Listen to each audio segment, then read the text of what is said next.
Hey guys, Poro here with another MSI 2026 team breakdown, this time for top esports from the LPL. Prior to grand finals of the LPL playoffs, I actually thought top esports were going to be the number 1 seed. Top esports, the team who I've criticized to no end in my videos, the team who have choked more times than I have fingers on my hands. I, for whatever reason, thought they would win it all. Then they proceeded to get 3-0'd in that finals in underwhelming fashion, same as usual. But if I thought they were going to win, they must have some really high upside, so let's get right into talking about what this team has to offer. A lot happened to top esports in the 2 splits since their Worlds appearance, and there are many new faces to the squad. 369 played for the team for a while, but decided to bench himself after being critical of his own performance, making way for the Tier 2 team's top laner Zoyan to be promoted. Then, the team played Split 1 with up-and-coming jungler Nayo, but he was found to be involved in a big match-fixing scandal, resulting in his permanent banning from the league, forcing top esports to find a new jungler, in which they selected Tien, a jungler who's been part of the org for a long time. Jackie Love also surprisingly didn't start the year with the team, as he opted to take a split off as Jiachi played the AD carry position, and the star ADC didn't take his spot back until split 2. Finally, Feng Yue was another player from the Tier 2 team who was promoted to the roster after the org decided to try a new support. So while at surface value, there are a lot of what seems like top esports veterans on the squad, only their mid laner Cream has remained consistent since Worlds. With all of these changes, top esports hoped to recapture the domestic trophy, but came up short right at the finish line. Right away, Zoyan is a very interesting player to talk about. When you think of a young player joining a top-tier Eastern region team, Zoyan fits literally every possible stereotype you could come up with. Super mechanically talented, willing to try a lot of crazy picks, has the confidence to carry games, and makes a lot of stupid mistakes. It's been quite the journey watching this rookie coin flip his way through every series as he figures out how to play at this much higher level of competition. Some of the crazy picks Zoyan has tried, to varying levels of success, include Vayne, Lee Sin, Gwen, Varus, Olaf, and Zehen. If he's not slamming one of the more unorthodox carries, he's just going on one of the meta carries instead, like Jace, Gnar, or Mbessa. Then, once he has those picks, he views himself as the main character of the map, playing super aggressively and drawing all sorts of attention from both sides. With this playstyle, he has plenty of big highlights to show off his talent, but he also has a lot of mediocre or bad games to go along with it. A perfect example of this is his regular season series against NIP. In Game 1, he plays a fantastic Mbessa game, doing everything he needed to do to carry the team and win with some huge moments. Then, in Game 2, he locks in Lee Sin top and has 1 or 2 flashy plays at the start, and then proceeds to do absolutely nothing productive for the entire rest of the game, then winning series MVP. I'm hoping he keeps the same energy at MSI and can continue to rise to the level of the competition. If he falters though, it'll probably be in ugly, dramatic fashion. Their jungler Tien is a former world champion who has frequently found himself as a key piece of multiple title contending rosters. His legacy though is one that's pretty unfortunate.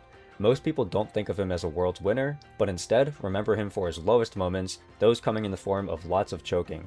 At the past 4 internationals he attended, he, alongside the rest of top esports and FPX at Worlds 2021, played some very underwhelming League of Legends that was of much lower quality than what was expected of the team he was on. In fact, after a middling year on Weibo that featured no international showings in 2025, followed by not playing for any team in Split 1, it seemed like that choker moniker may have stuck with him all the way to the end of his career. With top esports needing a replacement jungler on short notice though, and Tien being available to sign, the org decided to pick up their former franchise player. It was certainly a big risk, the choker org reuniting with the choker player who was seemingly declining. But sometimes, risks pay off. For the entire first half of the split, Tien was playing at genuine MVP caliber, showing up as the best player in the entire region. He looked just as dominant as he ever has, styling on everyone while carrying the roster with 2 unproven rookies. His form dipped in the back half of the split, but one thing was clear as playoffs commenced. Tien still has it in him to be great, and he's a world-class jungler on the right day. In fact, I would go as far as to say that when he's been playing well, he's been the best player in the entire world. That said, he isn't the best player in the world because the consistency isn't there. But if he's able to overcome his international demons and play like himself at MSI, he'll be a real threat who can take top esports to the trophy. Their mid laner is Cream, who has been with the team since 2024. Prior to joining, he was a confidence player, styling on people by forcing melee champions every game and trying to 1v9. All the way back in 2024, I expressed my fear that a higher tier org like top esports would try to dull his spark by making him change his champion pool to more of a meta style, and sadly, it appears my boy Cream has finally made a relatively full transition to just picking what is considered good. This entire split, he only has 4 games on his melee specialty picks, with 3 on Yone, 1 on Akali, and 0 on Sylas. It's truly devastating. My own personal feelings aside though, it's not as if this hasn't actually been a good decision for him in the team, and he's quickly becoming one of the best mid laners the region has to offer on a fairly consistent basis. Cream may have lost a few champions from his old pool, but he replaced it with a high-level Aurora, Ari, Orianna, and Hui instead. And if you do need one of those melee picks in a draft, Cream is still one of the best in the world at them. His one Akali game came in playoffs against JDG, where he stomped the enemy team with a clean 6-1 scoreline. His last few internationals haven't shown high individual levels of performance, and you can't expect him to be better than an informed Knight or anything, but he's still a very strong player who should always be perceived as a threat by every other team at events like these. At the end of regular season, the LPL handed out their player awards. Sometimes globally, there's an issue where a region will tunnel in on whoever the best team is, and they'll overshoot the players on all-pro lists. We see frequently that this occurs, where the first team all-pro is just the 5 players on the 1 seed. BLG did this in LPL this split, getting first team all-pro across the board. 9 times out of 10, this just isn't realistic, and it means players who were possibly deserving of the nod of best performing player of the split get snubbed. In my opinion, JackeyLove was one of those players this split, and I believe he should have gotten first team over Viper.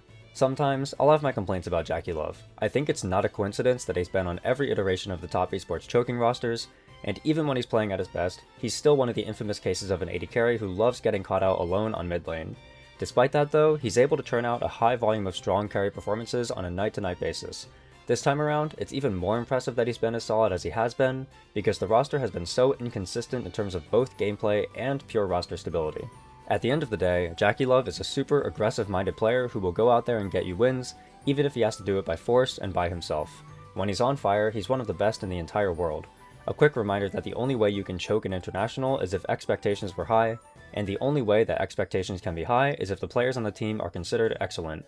Once again, I'm considering JackeyLove to be an excellent AD carry, and I expect a very high level of play from him at this MSI. Finally, the team has one more rookie in their support, Fengyue. The story of this guy so far has been very interesting. He was promoted to the main roster in Split 1 seemingly out of nowhere, and was a super awkward fit in the higher group of the LPL. With no other way to explain it, Split 1 was basically a humiliation ritual for the new support who had much to learn. Night after night, he would load into the game, make a bunch of mistakes against players much more skilled than him, and there would be very little takeaways because the performance discrepancy was so high. For this reason, along with others, I was highly skeptical of the top esports roster in Split 2. With the help of a strong veteran presence like JackeyLove though, as well as TN swinging out of the gate as the best player in the region for a while, Fengyue was finally given a suitable environment where he could learn to grow as a support. This culminated in what I believe to be a very solid playoff run from him. It feels like his confidence is finally there, and he's made a number of great plays on a wide variety of champions. At MSI 2026, I'm not expecting too much from Fengyue. It's his first ever international in his second ever split, when realistically it's too early for him to be playing at this level. If he ends up not performing all that well, I won't hold it against him and will look forward to his continued growth in Split 3. However, he is also by no means fully outclassed by the rest of the field, and there's definitely a chance that this will be a big moment for his career where he can prove to the world that he's ready to take the next step and become an elite player. If you couldn't already tell, Top Esports is a weird team. They literally just came off of a World semifinals run, yet they've got 2 inconsistent rookies, an inconsistent star AD carry, an inconsistent jungler, and a solid but not top tier mid laner. With all of this thrown together, it seems to make very little sense that they could somehow cruise their way to grand finals through upper bracket and then qualify for MSI. If you look at their regular season, it gets all the more confusing. Their losses include IG, who got relegated, NIP, who got relegated, Weibo, who got relegated, and AL, who were collapsing and not the same level of team they were last year. It's a very puzzling situation, befitting of a team with these players. The secret is though, the players may all coin flip a bunch, and sometimes it all goes to shit, but if enough of those coins land heads, which oftentimes it does, Top Esports are a monstrous team. The most important coin for the team by far is TN. When his coin lands heads, Top Esports are a devastating team regardless of how the rest of the players are doing. If he's playing at his best, it's near impossible to win. Take their series against WE for example.